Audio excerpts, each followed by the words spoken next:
todos, sejam bem-vindos. Nós vamos dar continuidade ao nosso curso de Metodologia Científica e Técnicas de Pesquisa. Especificamente, nós vamos agora iniciar o módulo 2, a partir da aula 3.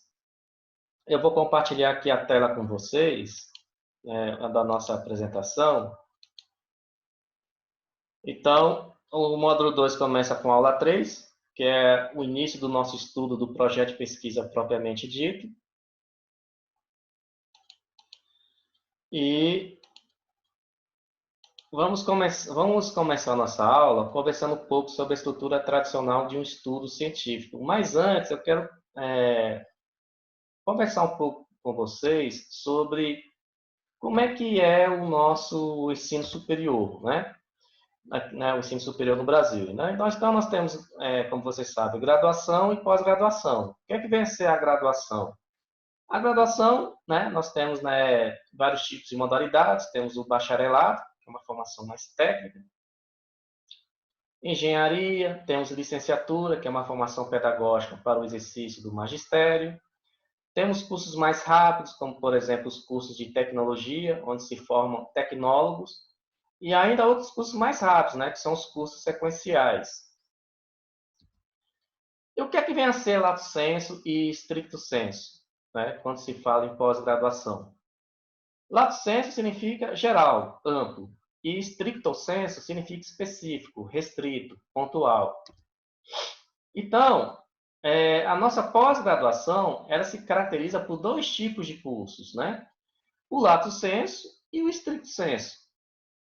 Os cursos lato sensu, né, usualmente denominados especialização ou aperfeiçoamento, ou seguindo o modismo norte-americano, né, MBA, Master in Business Administration, são de cunho mais técnico e de complementação da formação técnica profissional. A nossa pós-graduação lato sensu, de maneira mais precisa, né, era dividida em cursos de aperfeiçoamento e cursos de especialização. Os cursos de aperfeiçoamento são de 180 horas e os cursos de especialização são de 360 horas. Em relação aos cursos de pós-graduação lato sensu na modalidade aperfeiçoamento, esse tipo de curso visa o aperfeiçoamento em determinado aspecto pontual da formação profissional do estudante. Não confere grau e é comprovado por certificado. Já os cursos de pós-graduação lato sensu na modalidade especialização visam o aprofundamento da formação conferida na graduação, com ênfase na iniciação à pesquisa científica formal e no amadurecimento intelectual. Também não confere grau e é comprovado por certificado.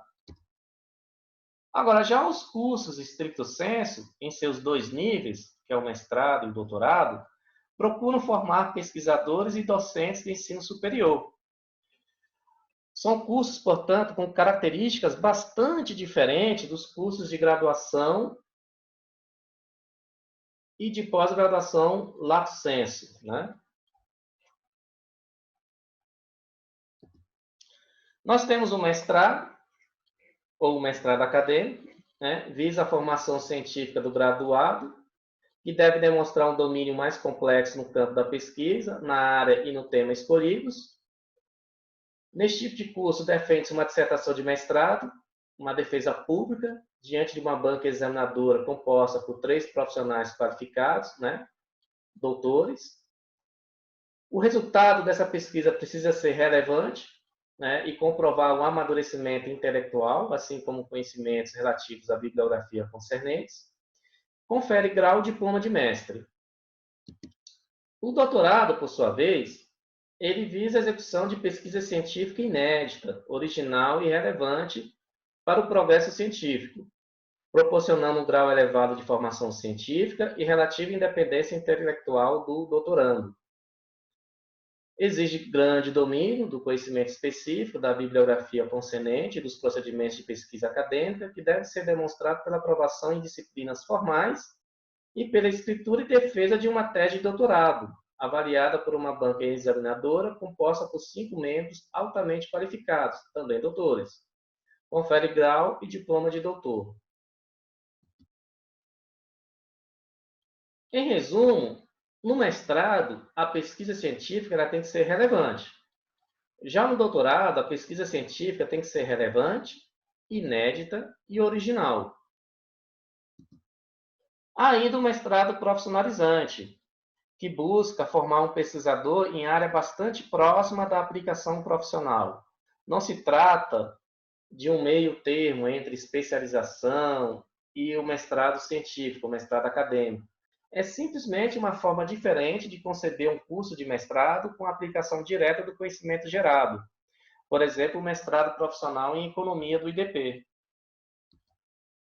Essa tabela mostra aqui uma diferenciação entre o sistema norte-americano e o sistema europeu adotado no Brasil.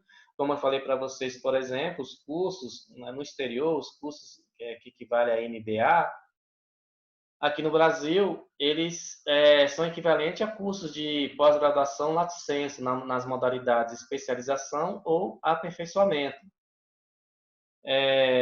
O mestrado, o Master Science no exterior, nos Estados Unidos, né, equivale ao nosso mestrado acadêmico e o nosso mestrado profissional. Né? Temos também os cursos de PhD, o Philosophus Doctorum, né, que equivale ao nosso doutorado. Né? E o pós-doutorado não é título. Pós-doutorado não é título, não é um curso, é apenas um estágio de atualização para doutores que se caracteriza pela execução de um projeto de pesquisa em um período de até 2 anos, podendo ser prorrogado. Não há disciplinas, provas ou qualquer outra exigência formal, além da aceitação por uma instituição hospedeira de um projeto de pesquisa relevante, que é apresentado à instância dessa instituição, a qual se deseja ficar vinculado durante o período de pós-doutorado, e da qual se pretende utilizar a estrutura instalada e os recursos existentes. É necessário que o projeto de pesquisa seja supervisionado por um profissional qualificado da própria instituição, que atue, nesse caso, como anfitrião ou supervisor.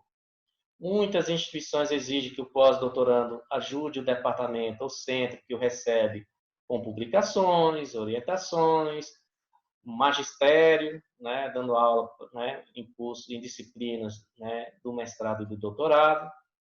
Como eu falei para vocês, não confere um novo grau ou diploma, pois o último grau acadêmico é o de doutor.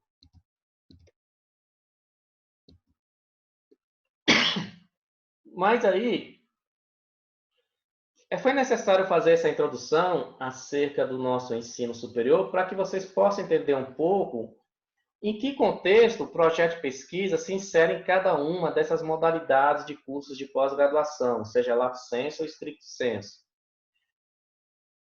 Bom, conforme Matias Pereira argumenta, né, o processo de elaboração de trabalhos científicos apresenta-se como algo diferenciado na nossa vida acadêmica. Quando realizado com qualidade, irão refletir de forma benéfica na nossa trajetória profissional e acadêmica. E aí vem um estudo chamado monografia. Monos, né, é uma expressão grega, né? Mono significa única, grafiem significa escrita. Então, nós temos aí a monografia, né? De forma literal, escrita única, né? Então, o que é uma monografia, né? É um trabalho científico que foca em um tema específico, apresentado ao final de um curso de graduação ou de um curso de pós-graduação lato sensu, ou de um curso de pós-graduação stricto sensu, por exemplo, mestrado acadêmico, mestrado profissional, doutorado. É um documento escrito sobre determinado tema, consolidando os resultados da investigação científica realizada e obedecendo a métodos e técnicas. Então, é um documento que descreve um estudo minucioso sobre tema relativamente restrito. Frequentemente é solicitado como trabalho de formatura, ou trabalho final de curso, ou trabalho de conclusão de curso, né? Que são trabalhos realizados em níveis de graduação e de pós-graduação, né? E aí vem mais conceitos sobre monografia, por exemplo, para Salomão, né? Monografia é o tratamento escrito de um tema específico que resulte de investigação científica com o escopo de apresentar uma contribuição relevante, original e pessoal à ciência. Para Matias Pereira, é um documento consistente escrito sobre determinado tema, apoiado em um conjunto de técnicas, regras e procedimentos adequados. O principal objetivo da monografia é sistematizar informações, análises e interpretações científicas que empurrem a linha do conhecimento científico um pouco adiante. Temos também Humberto Eco, é um escritor, e tem uma obra muito importante, né, como elaborar uma tese, né. O Humberto Eco é um dos grandes nomes na metodologia atual, né, no estudo da metodologia científica atual. Então, para ele, define monografia como sendo uma abordagem de um só tema, como tal se opondo a uma história a um manual, a uma enciclopédia. Então, para Humberto Eco, a tese monográfica é preferível a uma tese panorâmica, por exemplo. Assim, quanto mais se restringe o campo, melhor e com mais segurança se trabalha. Mas quais são os tipos de monografia existentes? E aí, nós temos os seguintes tipos de monografia, né? Nós temos os trabalhos de conclusão de curso de graduação, os trabalhos de conclusão de curso de pós-graduação lato sensu, dissertação de mestrado profissionalizante stricto sensu, dissertação de mestrado acadêmico stricto sensu e tese de doutorado. Então, nós temos aqui os vários tipos, né, de monografia, né? Então, cada uma delas se insere, né, em cada uma daquelas modalidades, né, de cursos de graduação ou de pós-graduação, lato sensu, stricto sensu, que eu havia dito para vocês, né? Em curso de graduação, nós temos, né, um trabalho de conclusão de curso. Na pós-graduação lato sensu, pode ser tanto aperfeiçoamento, como pode ser também especialização, nós também temos o chamado trabalho de conclusão de curso. Apesar que tem alguns cursos de lato sensu que já não exigem mais esse tipo de trabalho, né?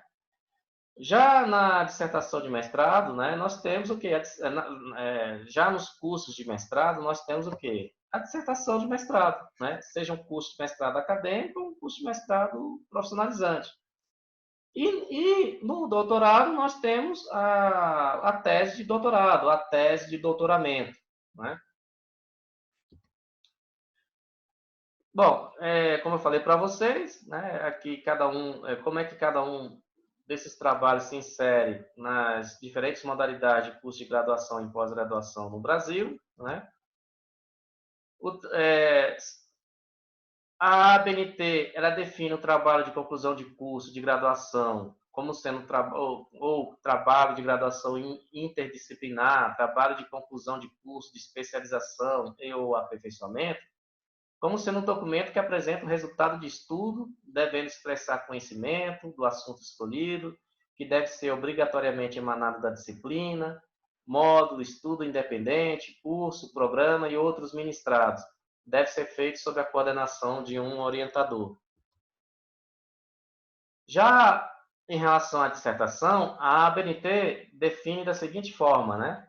Trata-se de documento que apresenta o resultado de um trabalho experimental ou exposição de um estudo científico retrospectivo, de tema único e bem delimitado em sua extensão, com o objetivo de reunir, analisar e interpretar informações. Deve evidenciar o conhecimento da literatura existente sobre o assunto e a capacidade de sistematização do candidato. É feito sob a coordenação de um orientador, né, doutor, visando a obtenção do título de mestre. Já para Martins, ele define dissertação como sendo um documento que descreve um trabalho de pesquisa que demonstre sólidos conhecimentos sobre a área de estudos a que se dedica. Né? É defendida perante uma comissão, uma banca, como falei para vocês, né, composta de 3 doutores, para obtenção do título de mestre. Agora, lembre-se que eu falei para vocês, né, já falei agora há pouco, o resultado da dissertação de mestrado ela tem que ser relevante. Né? Tem que ser relevante. diferentemente da tese de doutorado. A tese de doutorado, por exemplo, né, segundo a BNT, né, trata-se de um documento que apresenta o resultado de um trabalho experimental ou exposição de um estudo científico de tema único e bem delimitado. Deve ser elaborado com base em investigação original, constituindo-se em real contribuição para a especialidade em questão. É feito sob a coordenação de um orientador, também doutor, e visa a obtenção do título de doutor ou similar. Então, como eu falei para vocês, enquanto que a dissertação de mestrado, o resultado do estudo da dissertação de mestrado tem que ser relevante, na tese de doutorado, além de ser relevante, tem que ser inédito, tem que ser original e tem que ser uma contribuição à literatura. Né? Para Martins, né, a tese é um documento que descreve um trabalho original de pesquisa que demonstre avanço na área de estudo a que se dedica. Né? Então, a tese, como eu falei para vocês, tem que ser um estudo original. Então, o aspecto de originalidade é uma questão fundamental a ser perseguida. Né?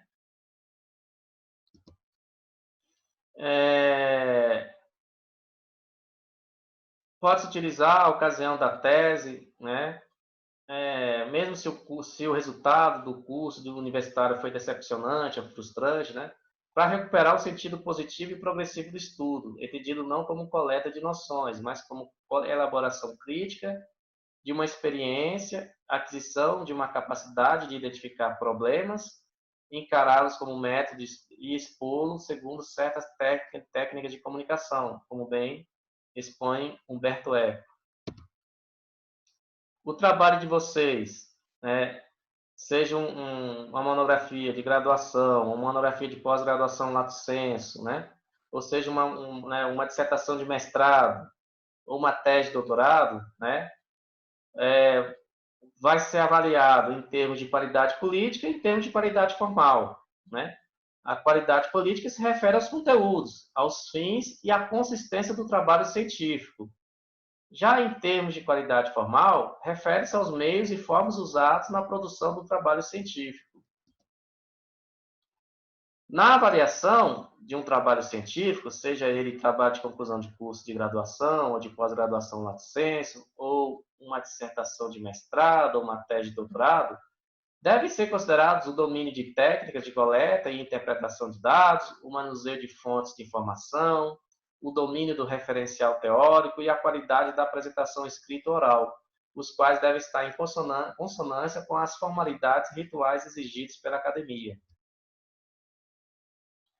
Os alunos necessitam estar conscientes de que a síntese de seu esforço estará contida no seu trabalho científico, no seu trabalho de conclusão de curso, razão pela qual devem dar especial atenção à disciplina metodologia científica e técnica de pesquisas, ou alguma disciplina correlata. Então, dessa forma, eles estarão aptos ao final do curso para elaborar uma pesquisa de boa qualidade. E o que é que vem a ser pesquisar? Pesquisar é o esforço desenvolvido pelo investigador para coletar informações e dados essenciais a fim de responder a uma pergunta motivadora e, dessa forma, alcançar os objetivos da pesquisa. A pesquisa, ao longo do seu percurso, irá exigir, né, em função das circunstâncias, ser reavaliada. Isso implica dizer que, além das normas e regras, é preciso ter criatividade e capacidade de reflexão. Ou seja, ao longo da elaboração do trabalho de vocês vão precisar sempre vai haver necessidade de vocês estarem reavaliando, né, refazendo o trabalho de vocês, porque é algo contínuo, né? Então, isso é normal, então isso é necessário que isso aconteça, né? E o que é que vem a ser o planejamento da pesquisa? Né? O planejamento da pesquisa ele se efetiva com a elaboração de um projeto, que é um documento que busca antecipar o futuro, delineando as ações que serão realizadas ao longo do processo de pesquisa. O projeto, nesse sentido, se apresenta como um roteiro para balizar as atividades de todos os envolvidos na investigação, em especial o pesquisador, orientador e avaliadores. E aí surge o projeto de pesquisa. O projeto de pesquisa é um documento que busca antecipar o futuro, tendo por finalidade sinalizar e dar uma estrutura metodológica nas fases operacionais de um trabalho de pesquisa científica. Então, o pesquisador irá definir no projeto de pesquisa os caminhos que deverão ser perseguidos para atingir os seus objetivos, né? O projeto de pesquisa irá permitir que a comunidade científica possa avaliar sua consistência. Além de buscar sua aprovação, o projeto tem como propósito obter apoio e o financiamento para sua realização. E o projeto de pesquisa tem várias funções, né? Conforme explica Severino, ele tem a função de definir e planejar os passos que serão seguidos pelo pesquisador, auxiliando na tarefa de trabalho disciplinado e sistemático, cumprir uma exigência formal da realização de uma pesquisa, auxiliar no processo de orientação, fornecendo visão global do desenvolvimento do trabalho, subsidiar os trabalhos de avaliação da banca examinadora nos exames de qualificação, subsidiar os pedidos de bolsa de estudos ou financiamento de agências de pesquisa, fundamentar o processo de seleção em programas de pós-graduação, principalmente doutorado. E quais são as dimensões de um projeto de pesquisa? São 3 as dimensões. Tem a dimensão técnica, que são regras reconhecidas como científicas para a construção de um projeto de pesquisa. A dimensão ideológica, diretamente relacionada com as escolhas pessoais do pesquisador, e a científica, que articula as 2 dimensões anteriores, permitindo que a realidade social seja reconstruída enquanto objeto do conhecimento.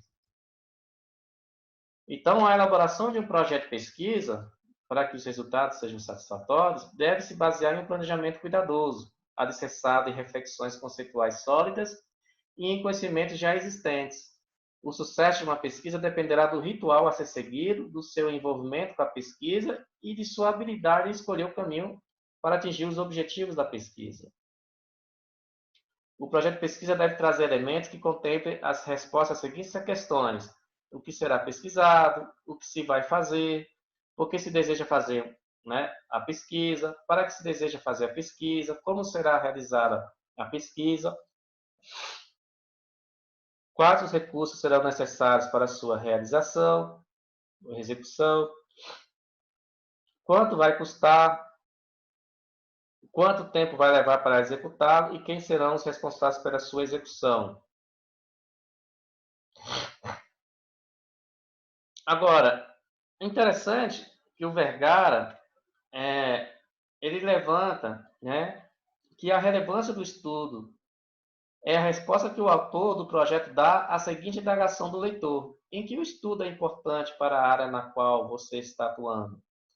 Ou para a área na qual busca formação acadêmica? Ou para a sociedade em geral?